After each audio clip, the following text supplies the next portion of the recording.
it generates, some of the spirit boxes do generate white noise, and within that static white noise you can get spirit voices to come through. So it could just be any, way that they can come through, they'll use that. So it really is a great device to use, and it's very widely known in the paranormal community, and there's so many different versions of it. There's the Radio Shack hack. People were taking Radio Shack radios and hacking them so that they would continuously scan the radio waves, and that allows the voices to come through. So you'll really see tonight, and we have amplifiers that actually amplify the sound, reduction, reverb pedals, noise reduction pedals, to really clean up that sound so that we can really hear spirit voices. Now, I'm assuming that a big part of that is the post production, and when I say that, you obviously gather these noises, and then I'm assuming at some point you take those, you gather those, and you probably use some kind of editing software to clean this up, right? Right. Now, Yeah. I'm sorry. I was just curious. Of these machines, are this something you modified yourself, or is this something actually on the market now? You can buy them Oh, modified. wow. They're modified in different variations, and you can buy whatever model you want, for whatever purpose you need. You can. I did try to modify one of the radio boxes, Radio Shack, but they changed the version of the box so that you couldn't hack it. So at that time when I was trying to hack it, they had modified it themselves because everybody was modifying it for the paranormal.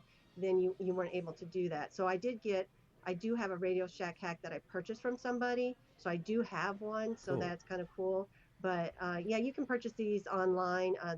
There's a lot of variations of them, and I'll be showing them to you tonight.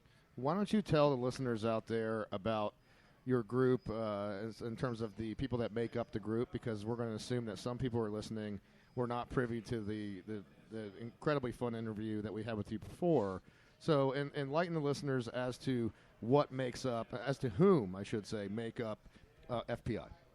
Okay, well, it is my family. It's myself as the mom, and I have my sister Marilyn, who's with me tonight right now. Hello. And Hello.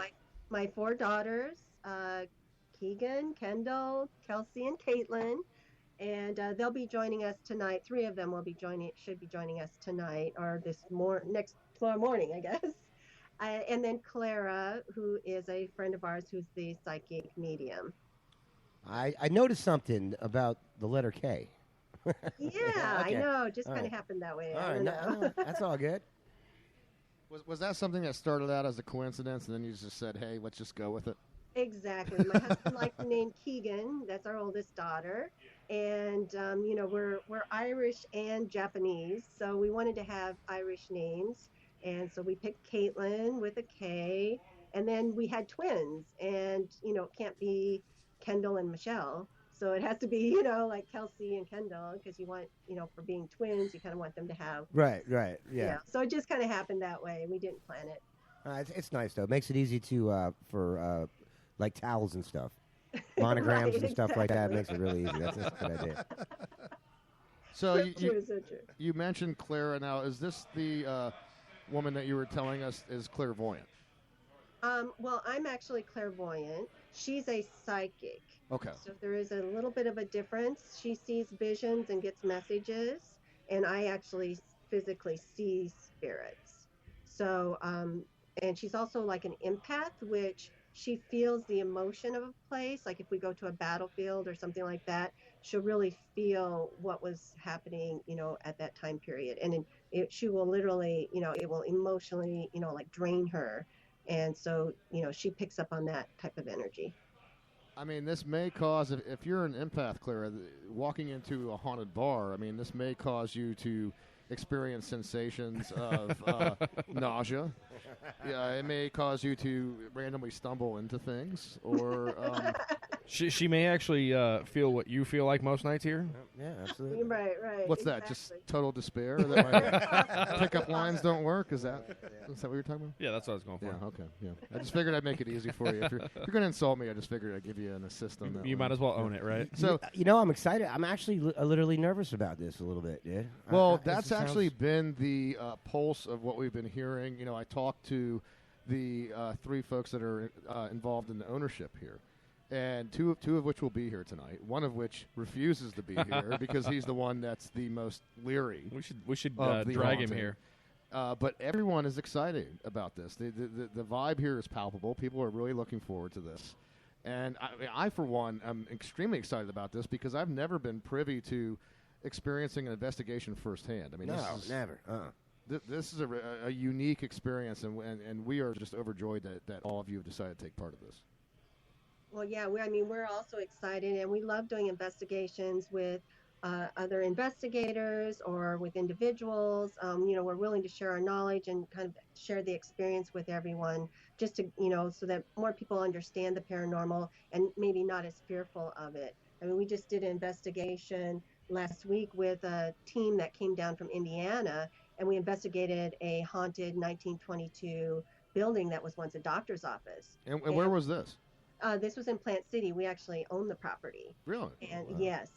And Marilyn was viewing the video, and she discovered a, disembodied voice, right, Marilyn? Yes, it was a male voice, and it clearly said hello. We could hear the hello. And there were And shots then of there were light. balls of light. 2 seconds after it said hello, we saw like two balls of light just shooting like left and then right.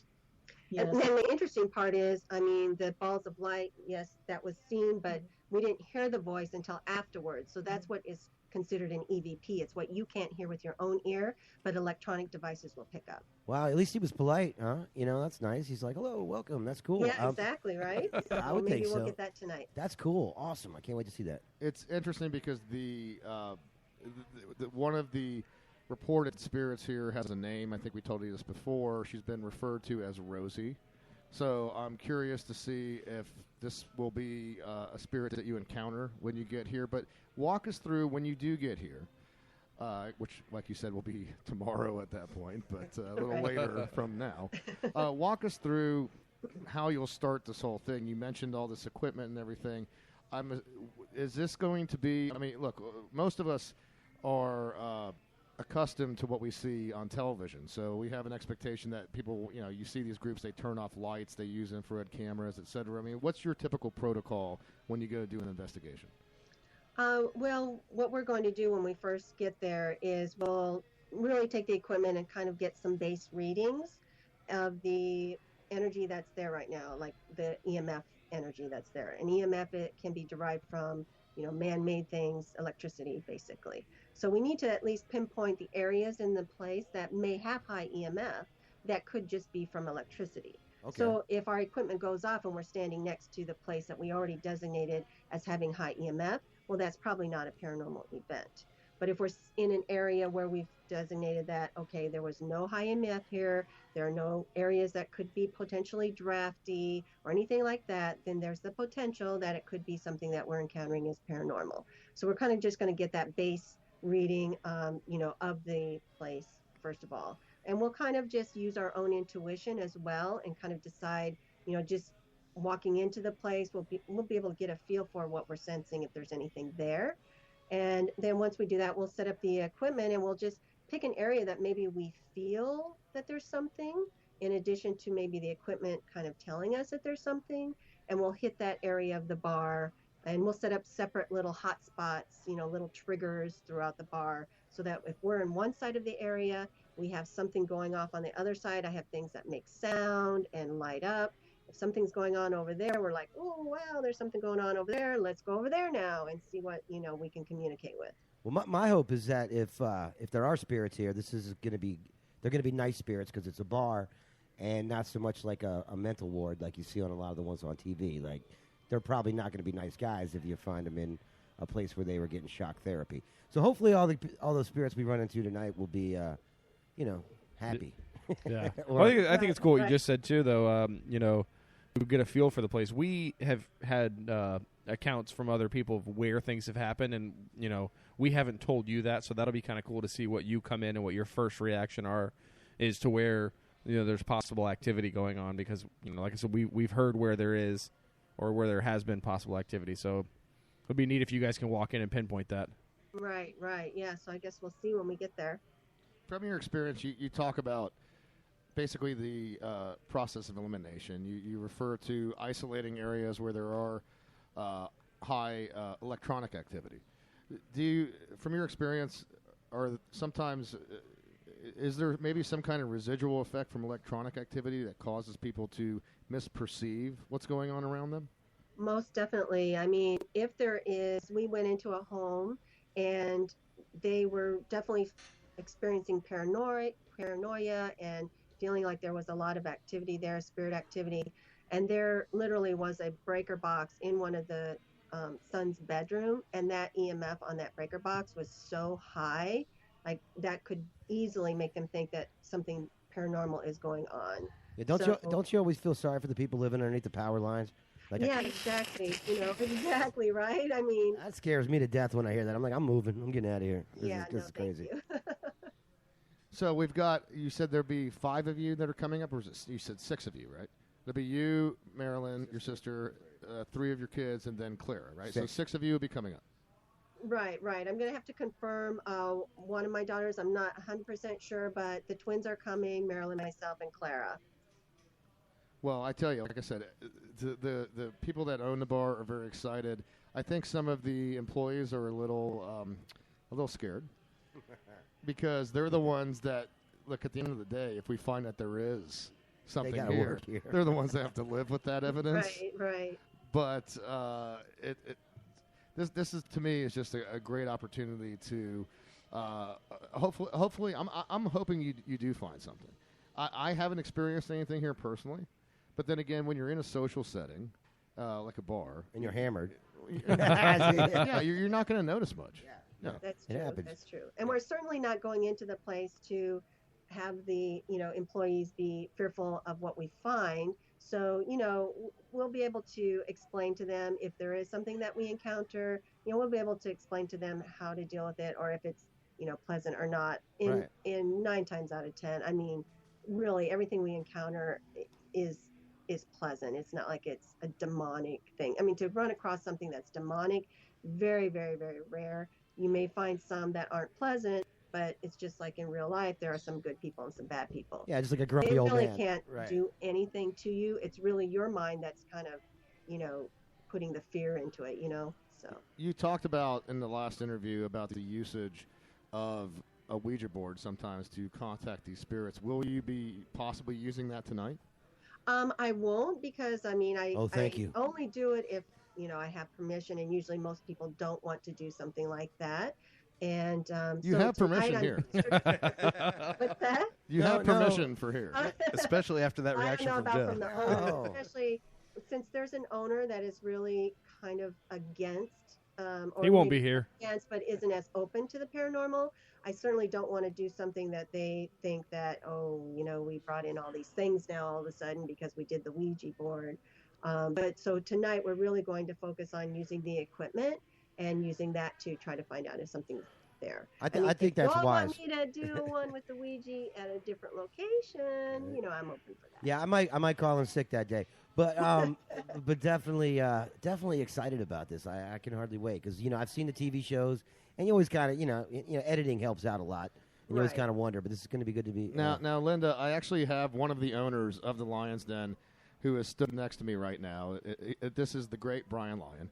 You mentioned whether or not we can have permission to use. They said that they'd be reluctant. No, they're not to bringing use one back. They already said they don't want to bring a Ouija it. board because they don't want to offend any of the owners in terms of contacting spirits. Now, don't you think Ryan should just suck it up and we should be able to use a Ouija board here? Yeah, why not? Here, no, talking to microphone. Here. Why wouldn't we use a Ouija board? There you go. You have permission. I might have to run out for coffee during that. I mean, Brian's a Marine, so he's not scared of anything. Right. It's not the dead people you got to worry about; it's the live ones. I know, right? I know. So true. Well, ladies, we are really looking forward to meeting you. We are really looking forward to being a part of this experience. We appreciate you calling. And Caleb, you said you have something to say? I just wanted to say we will go ahead and apologize in advance for any for your behavior. Well, I was Hey, going to have apologize for waiver yours. forms I'm going to have you all sign. Okay, cool. There No you problem. go. Wait, we You have to never sign know something? when Wait. Well, Ben doesn't sign things, so I know. As the Jewish host, I usually have my lawyer if I have to sign something. I got to call my uncle real That's quick. all right. Just use your, I I got somebody read this over real quick. Hang on a minute, man. Let me dot a couple of I's. I mean, you don't mind if I redline the document, right? All right, well, ladies, we look forward to seeing you at 3 o'clock. This is going to be a really exciting thing.